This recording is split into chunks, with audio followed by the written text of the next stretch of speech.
નમસ્કાર દર્શક મિત્રો, કરુણા ટોક્સમાં આપનું સ્વાગત છે. વંદે ગોમાતરમ. દોસ્તો, જેઠ મહિનાની પૂનમ એટલે વટ સાવિત્રીના વ્રત તરીકે આ દિવસ ઉજવાય છે અને ઓળખાય છે. કેટલાક લોકો એને વડ સાવિત્રી પણ કહે છે, પણ બે એક જ છે. વટ એટલે વડલો ને વડ એટલે પણ વડલો, એટલે વડ સાવિત્રી કે વટ સાવિત્રી બે એક જ છે. ખાસ કરીને જે પરિણીત બહેનો હોય છે એ પોતાના પતિ અને બાળકો અને પરિવાર એના સ્વાસ્થ્ય માટે, એની સુખાકારી માટે, એની સમૃદ્ધિ માટે, સુખ માટે આ વ્રત કરતા હોય છે. અને એમાં પૂજાપો લઈ, દીવો વગેરે લઈ અને વડલાનું જે વૃક્ષ હોય ત્યાં બેસી અને વડલાનું પૂજન કરે છે. વડલાને ફરતી બાજુ જે સૂતરની એક જે પેલી હોય છે આંટી, એ કેટલીક આંટી લગાડે છે અને દીવો અગરબત્તી કરી અને વડલાનું પૂજન કરી અને પતિ અને પરિવારની સુખાકારી માટે આ વ્રત કરે છે. આમાં ઉપવાસ કરવાનું પણ મહત્વ છે. જે મહિલાઓ આ વ્રત કરે છે સવારમાં વડનું પૂજન કરી અને પછી આખો દિવસનો ઉપવાસ કરે, ફળાહાર કરી શકાય. વડલાનું પૂજન શું કામે? તો સૌથી પહેલાં તો એ પ્રશ્ન આવ્યો કે ભાઈ વડનું પૂજન શું કામે? તો આપણે જ્યાં દેશી કુળના વૃક્ષો છે એમાં વડલો એવું વૃક્ષ છે જે 300, 350, 400, 500 વર્ષ, 600 વર્ષ સુધી જીવે છે. એ અકબંધ છે, એવો ને એવો રહે છે. કારણ કે વડવાઈઓ વધતી જાય, વડવાઈઓ પાછી જમીનમાં જાય, એમાંથી પાછો એક નવો થડ થાય, એની પાછી વડવાઈઓ થાય. એટલે કબીરવડ આપણે ત્યાં દક્ષિણ ગુજરાતમાં એક બહુ જાણીતી જગ્યા છે ને એનું મૂળ થડ કયું છે એ જ ખબર નથી. એટલા થડ આજુબાજુમાં વડલા ઉગી ગયા છે કે એનો મૂળ વડલો કયો હતો એ શોધવો બહુ અઘરો છે. એટલે વડ, મારું કહેવાનું એ છે કે વડ છે એ લાંબુ આયુષ્ય ભોગવે છે એવું વૃક્ષ છે દેશી કુળનું. એટલે બહેનો, પરિણીત બહેનો એનું પૂજન કરે છે પોતાના પતિ બાળકોના આયુષ્ય માટે, એની સુખાકારી માટે, સ્વાસ્થ્ય માટે. એટલે એક કારણ આ. બીજું કે આ વ્રત આખા દેશમાં નથી ઉજવાતો. અમુક વ્રત એવા હોય છે જે આખા દેશમાં એકસાથે ઉજવાય છે. આ પરંપરા જે છે એ પશ્ચિમ ભારત અને ઉત્તર ભારતની છે. એટલે ભારતના બે ભાગમાં, પશ્ચિમ ભારતમાં અને ઉત્તર ભારતમાં આ વ્રત કરવામાં આવે છે. પશ્ચિમ ભારતના અને ઉત્તર ભારતના કેટલાક રાજ્યોમાં આ વ્રત થાય છે. ગુજરાતમાં અને મહારાષ્ટ્રમાં ખૂબ જ શ્રદ્ધાથી બહેનો આ વ્રત કરે છે.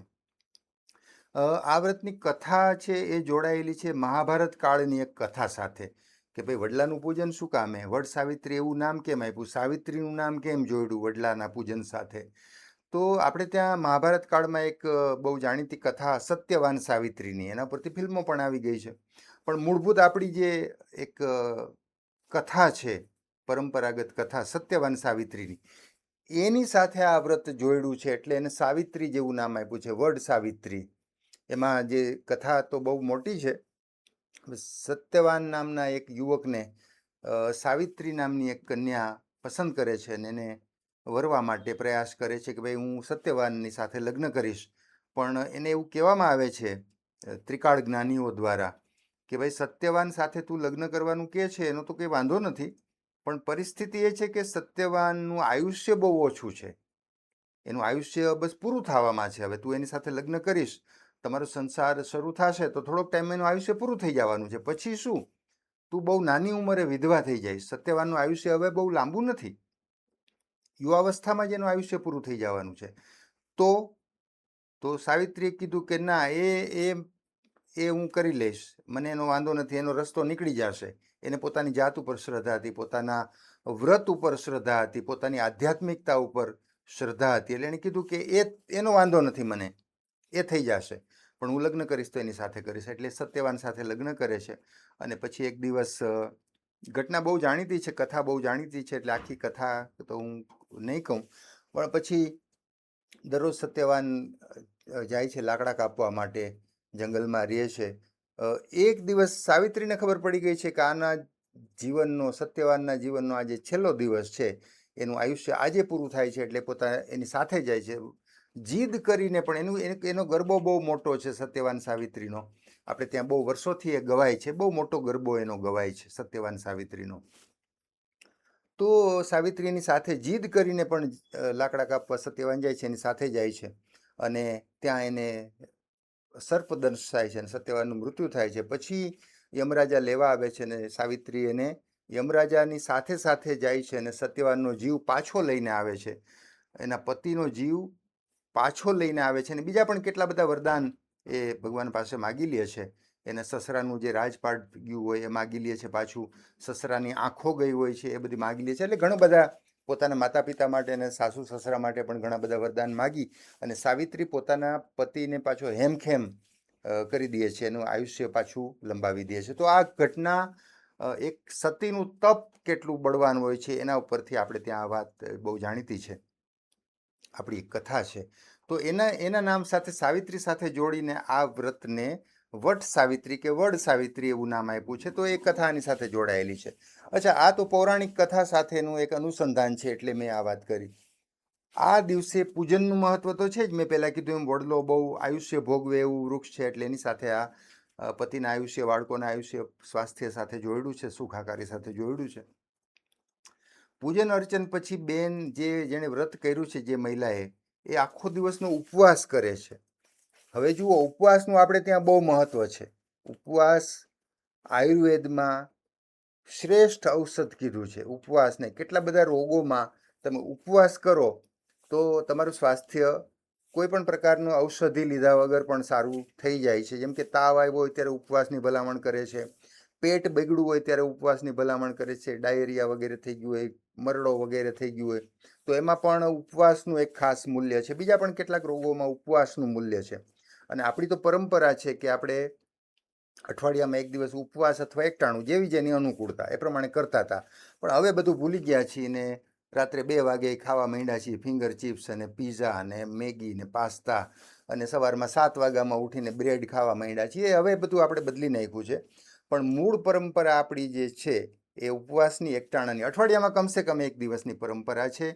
સ્વાસ્થ્ય માટે પણ કરવું જોઈએ. ધાર્મિકતા એની સાથે આપણે જોડી દઈએ એ સારી વાત છે, પણ સ્વાસ્થ્ય માટે પણ ઉપવાસ અથવા એકટાણું અઠવાડિયામાં એકવાર બહુ જરૂરી છે.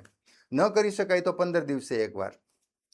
કારણ કે શરીરની શુદ્ધિ માટે ઉપવાસ અથવા એકટાણું બહુ જ મહત્વના છે. એટલા માટે હવે અત્યારના દિવસો જે છે, આજે દાખલા તરીકે વટ સાવિત્રીનો તહેવાર છે, જેઠ મહિનાની આજે પૂનમ છે, બહેનોએ વ્રત સવારમાં કરી નાખ્યું, પૂજન અર્ચન કર્યું.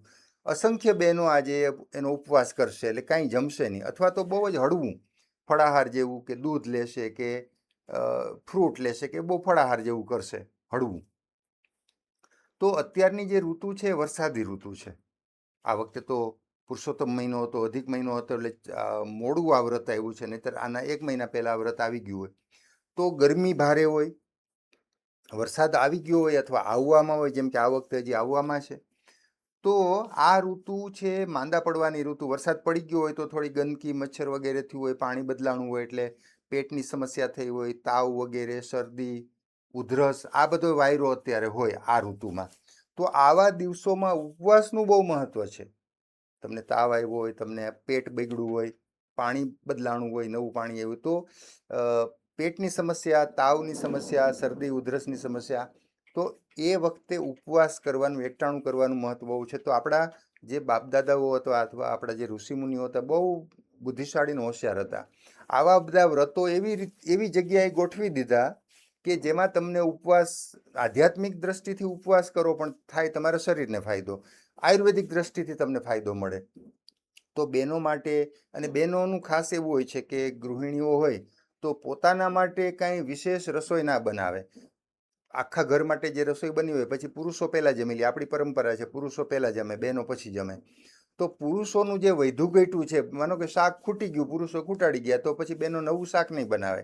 જે વસ્તુ છે એમાંથી ચલાવી લેશે. રોટલી, ભાખરી, રોટલો, જે પણ ઘરમાં બન્યું છે બપોરે સાંજે, અને જેટલું વધ્યું છે, થોડીક દાળ વધી છે, થોડાક ભાત વધ્યા છે, તો એમાં ચલાવી લેશે, પણ પોતાના માટે નવું નહીં બનાવે.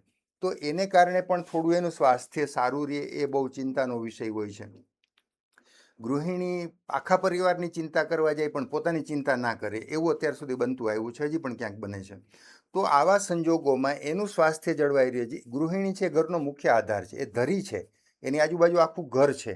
તો એ જ જો માંદી પડી જાય, એનું સ્વાસ્થ્ય બગડે તો આખું ઘર વેરવિખેર થઈ જાય. તો એનું સ્વાસ્થ્ય જળવાઈ રહે એટલા માટે આવા તહેવારો એવા સમયે મૂક્યા, એવી ઋતુમાં મૂક્યા જ્યારે સ્વાસ્થ્ય જનરલી બધાનું બગડતું હોય છે, નાની મોટી સમસ્યા આવતી હોય છે. તો ત્યારે તમે ઉપવાસ કરી નાખો, એકટાણું કરી નાખો, આવું કોઈ વ્રત કરી નાખો, ધાર્મિકતા ભલે ને કંઈ વાંધો નહીં, એમાં કંઈ ખોટું નથી.